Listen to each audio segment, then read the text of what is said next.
How's it going? Good. I have How the are you? exact same Iron Man behind you at home. This one?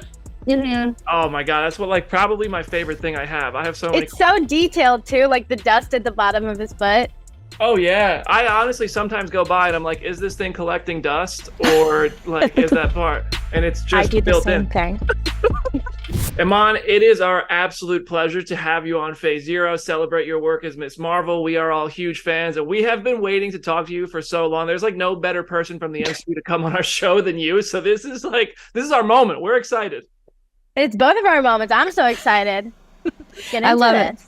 So you have the very rare opportunity of not just playing your character on screen, but also getting to write her comic. I've read every issue and reviewed it for our my website. God, I have you? love it. It's so Oh. good. How does it feel to kind of be the steward of Kamala Khan? When I think about it, it feels like a lot of responsibility. But then when I'm in it, like getting giddy about comic books and talking to people about like just my theories and what I want out of this character, like it just feels so natural. And I'm so lucky that the people around me within Marvel Comics, publishing and the studio, they've given me really great people in my surroundings who just like appreciate my opinions and they want to hear what I have to say. And it just makes me feel even more welcomed and feel like I can voice anything I want. And they're all nerds who work there at the end of the day. So it's a very homey environment. But yeah, I'm so honored and honestly validated that like the fans also are taking to the character and honestly know who she is. Like for so long, Miss Marvel was just mine, or at least she felt that way. And now it's like a global thing. It's amazing. Yeah, there is nobody better for this role. You are perfect for the part, and we've been loving watching your journey. I saw in your interview with THR that you saw the credit scene from the Marvels, and you said you almost jumped out of your bed. Hold on, does that mean you watched the movie for the first time, like on your computer? Yeah, it's not bad. Okay, well, what is it? How does that happen? Did you watch it Did you watch it with anyone? Was it you just kind of watched it? No. They say don't like show to anyone when we get these links, and I take it very seriously. I'm also very self-conscious of like me, and it's still very jarring for me to watch myself on screen. So honestly, I prefer getting that watching it on a small screen first before my face is like, however many feet wide. It's terrifying, and you'll never get over how crazy it is. So I prefer to watch it on my laptop, but any other movie it has to be in the cinema first. And then all of a sudden you're 40 feet tall on IMAX. I know, it's crazy. I still need to watch an IMAX just for like some of the shots. I think our movie's like pretty well lit. It looks very good in IMAX, I can say that. So I saw that the cast and crew of the Marvels basically had an unofficial motto on set of, if you don't know, ask Iman. So now that the movie's out, do you remember any of the Marvel questions that people were coming to you and asking? Are there any that you can share? I honestly think people were just saying that and humoring me when it is on set, and I am saying things to like, God, like again, seriously. I mean, they love it, but also I don't know how much they love it. I'm also like, because I was very intimidated by the set in general. Like Nia is such a welcoming director, and she's also such a nerd, but she's so good at her job, and that makes me scared of her sometimes. And then you have Sam Jackson and Brie Larson. Like I was pretty quiet, honestly, or my version of being quiet, for like the first few weeks even. So I wasn't super like, oh my God, we should do this instead. I think Nick Fury should say this. I would do it subtly. I would like email Nia whenever we would get a new like updated draft, be like, okay, here are all the plot holes. Do with that what you will. I interviewed Sholo Maridueña yesterday for Blue Beetle, and I saw that he plays Pokemon Go between takes on set, and I asked him about it, and that was how they passed time between takes. They all got hooked to Pokemon Go. What was it on the Marvels? What did you guys do between takes? How did you guys pass the time when the cameras weren't rolling? Brie has this like weird, it's like Goldfish but for dogs. It's called Go Fetch. Oh, So like her team, like her hair, makeup, costumer, like they would all play like Go Fetch, and you'd hear all this like cackling laughter coming out of like her room, and I'm like, what is going on? I need to get in on the action. They literally sit around in a circle playing dog Goldfish, but it's sweet. when I want to be alone, I crochet. I'm like getting very good. That was my New Year's resolution. I can make you a t-shirt now. I also crochet, so that is very validating. Isn't it so therapeutic? It is amazing. I love it. So one of my favorite lines in the Marvels is definitely Kamala acknowledging that she didn't give Carol the space to be a real person. I can't wait for Stan Twitter to take that screenshot and turn it into a meme. How important was it for you to kind of be able to play Kamala's adoration of Carol in a multifaceted way? Oh my God, so much. I think I love the idea of like, our heroes aren't who we always expect them to be. I don't necessarily mean like don't meet your heroes. I think it was very important for Kamala to meet her heroes because she idolizes so many people. And honestly, like, same goes for me. Every single famous person I ever met in like the first year of my career, I'd go crazy and I'd put them on a pedestal, and anything they do, I'd be like, well, it's fine because they're famous and, they can do whatever they want. They can talk to me however they want, but that's not okay because we're all just humans. We're all figuring out life at the same time. And I think it was really important for Kamala to have that reality check. And also, I think she's the most mature out of the Marvels. I think emotionally intelligent. She's literally stuck between the tension that's built up between Monica and Carol, and she's like trying not to fangirl over Carol, but like it's Carol Danvers, So we're dealing with so many layers of like, okay, what is Kamala dealing with? Because yes, superficially she is the comic relief of the film, but at the end of the day she's like going crazy in her head half the time in this film, and we wanted to like not play the same note. So I think it was interesting having those levels of Carol like talking, like screaming at her at Tarnax and apologizing. I think it shows growth on both sides, and Kamala actually accepting that apology instead of being like, no, it's fine, don't like do whatever you want, like I'll be here whenever you need me, call me, I'm standing right here. I think that was a very sweet moment that I really appreciated. Speaking of like the Carol and Kamala dynamic, one of the I thought most profound moments in the film was when Carol says we save who we can. When Kamala was trying to really save everybody, Carol shows like this is kind of the difficult part of being a hero.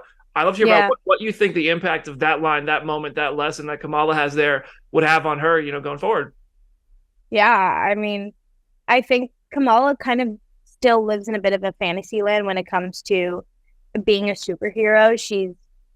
She's romanticized the entire concept, right? She writes her own fan fiction, for God's sake. Like she's reading Scott Lang's book, probably. She's listening to podcasts. She's trying to get all the details. God knows how many questions she asked Nick Fury. I mean, that's probably why she like tried to recreate that whole Iron Man scene at the end of the film. So I think, again, like back to the reality check, it's nice for her to kind of take a step back and be like, I think she is being like a little naive at the beginning of the film. And so we do want to create that realistic arc for her that, okay, we can't actually save the entire universe, and you also cannot do it alone. So I think Kamala teaches Monica and Carol the meaning of teamwork, and they kind of teach her a little bit about adulthood and being realistic and pragmatic about what being a superhero is like, because you're not going to save everyone. It's literally impossible. So yeah, I liked having to play that. What would you personally like Kamala's next MCU appearance, whether it's in Ms. Marvel season 2 or something else? What would you like that to explore? I would love to age her like just a little. I'm writing a comic book right now, and I remember my first pitch to Marvel editorial was, okay, Kamala in college. They're like, no. She's gonna stay 16 for as long as possible. I mean, like with Spider-Man, as soon as they aged him, they couldn't go back, right? So I get it, but in the MCU, I will be aging. I hope. So I would like to see her like senior year of high school, going to college. I want to see more of her family. I love her family. I love filming with them. I want to see more of her friends. I really miss that young energy. There were a lot of millennials on the Marvels, which love them. I think I ended up being an honorary millennial at the end of this film, but yeah, it was. I really want to see my old cast again. So season 2 would be amazing. And then if it's anything to do with the Young Avengers, I would put that in a movie. I think you said that there was a different version of that scene at one point. Yes.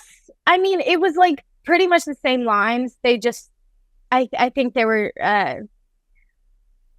trying their best to like incorporate as many as they can. But I think it's better that we like see Kamala actually form the Young Avengers starting from the beginning.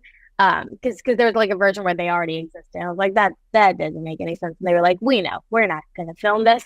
But yeah, I think it was really fun, and I loved working with Haley for just that one day that I got to meet her and see her and talk to her. She's so well. It was nice just having someone to relate to, like about the super suits and you know, like where the future of the Young Avengers lies. So yeah, I'm very excited. Hopefully that turns into something real. But we'll see. As cool as it would have been to see a fully formed Young Avengers there, I would have loved to seen it. Like that payoff moment when it does come is going to be like incredible. Exactly. It's my favorite part about the first Avengers film too, when Nick Fury and like you know, Scarlett Johansson, they're all like gathering everyone together, and then they all meet on the helicarrier, and they're like, okay, so we're a team now. Yeah. I want that. I definitely want that too. So from one huge comics nerd to another, who is the weirdest, most obscure character that you would want to see Kamala cross paths with?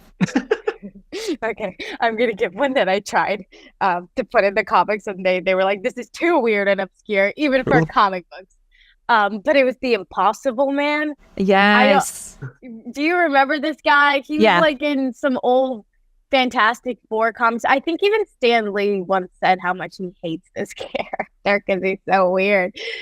He's like just creates different shapes out of his own body, and he comes from he's like from the race Papupian or something like that. Every time he changes shapes, there's a pop. It's so bizarre, and I was like, that would be so funny because Kamala can also make shapes with her hard line, and this guy's like turning himself into, you know, freaking buildings and spaceships. It's so bizarre, but that's my like far-reaching. Yeah.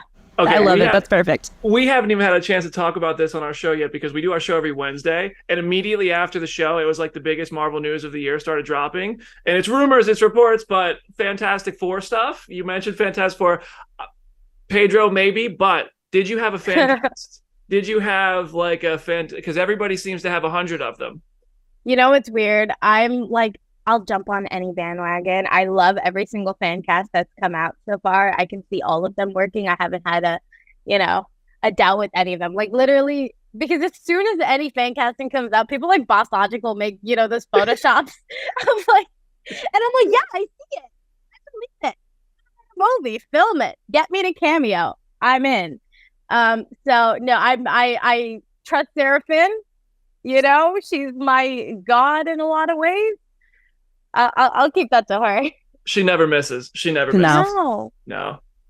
So obviously the comics and the MCU are leaning more into Kamala being a mutant. What are personally some of your favorite X-Men storylines that you would like to see told on screen?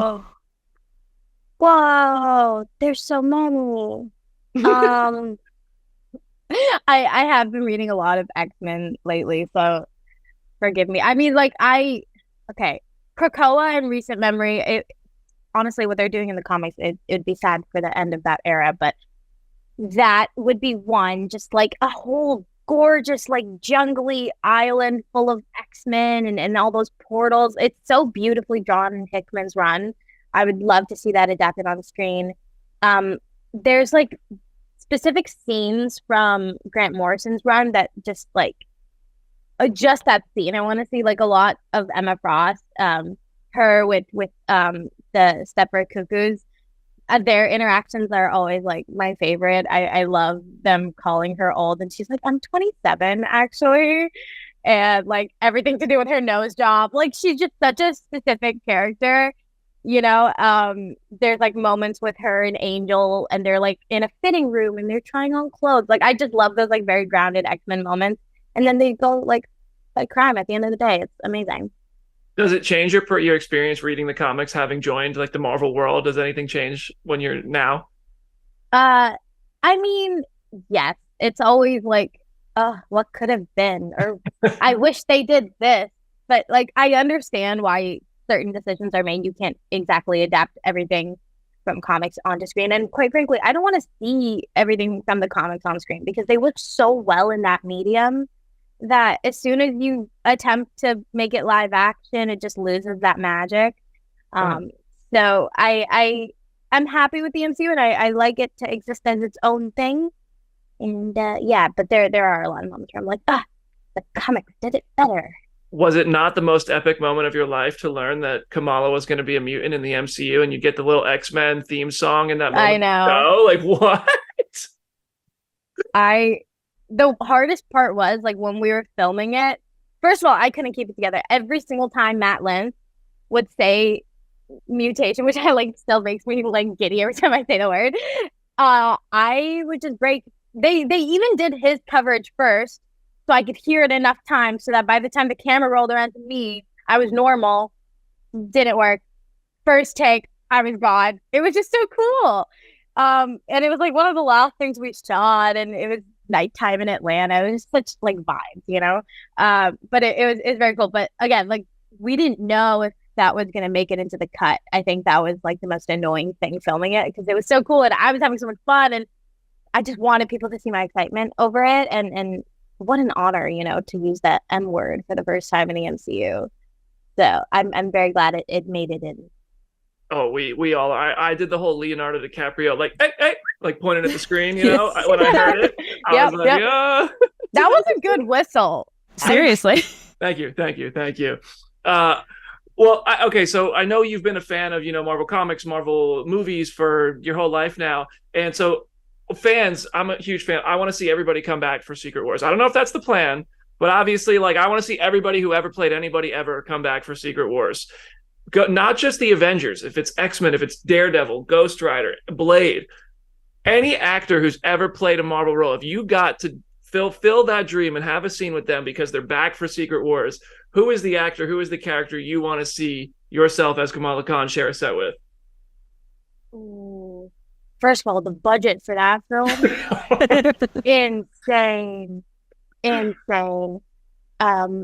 Oh God. Okay. Wait, I want to give a good answer. I love how you think just like us, though. Like you're Seriously. literally one of us. Yeah. I'm just like infiltrating the MCU casually here. I want to say someone from like Brian Singer's X-Men, but okay. Like Hugh Jackman Wolverine, because I feel like that started a lot of my love for Marvel. I think I watched X-Men probably before I watched any Avengers film, but like I was like 30 or however years old. So that'd be one. And then Tobey Maguire. I love Tobey Maguire, Spider-Man. Oh my God. Or Topher Grace, imagine. Oh. Venom. Oh, bring back the Venom. Oh my God. Oh my gosh. Yeah. I need to see that now. That would be amazing. Move over, Jonah Tom Jameson, Hardy. anyone from that Raimi universe, like I would love. I grew up with those movies. That would be amazing. That door That would be opened. so Who knows? Who knows? Yeah. So I was really excited to ask this question. Have you and Kevin Feige settled your beef about Earth 616? Because full disclosure, I'm on your side of this argument. You know how many times people will ask me this in interviews? I love it every single time because y'all always say you're on my side. It's amazing. I feel so comforted. No, we have not settled it. I don't think we will settle it until the entire universe dies and the multiverse has ended and there is only 616 left. Or maybe he finally gives in and be like, okay, the multiverse ended, the new universe that's created by, you know, Dr. Doom or whoever is 1999. Look at that. They need to give you We like were thinking producer here. writer credits here. You're building out the franchise. All right. There we go. I personally, everybody who listens to Phase Zero knows this, and this is my last question for you. I have beef with Kevin Feige because Tell me more. it's been 7 years since Tony Stark sold Avengers Tower. And I don't know who bought it.